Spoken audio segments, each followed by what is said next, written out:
The concept of the Melchizedek factor, introduced by Don Richardson in his book of the same name, offers a profound perspective on how God has revealed himself throughout human history. Richardson observes that before the direct revelation to Abraham, God had already left traces of his truth in various cultures. These traces, referred to as general revelation, are evident in myths, rituals, and traditions that point to universal spiritual realities, such as the existence of supreme being, the need for reconciliation, and the hope for a savior. A striking example is the priest-king Melchizedek, mentioned in Genesis 14 verses 18 to 20. Even before Abraham received the divine promise, Melchizedek acknowledged the Most High God and served as a priest. This demonstrates that, even in cultures seemingly distant from direct revelation, God had prepared hearts to recognize his presence.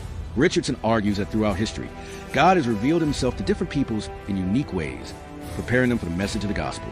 He highlights that even in cultures that had no direct contact with the scriptures, there are elements that point to divine truth.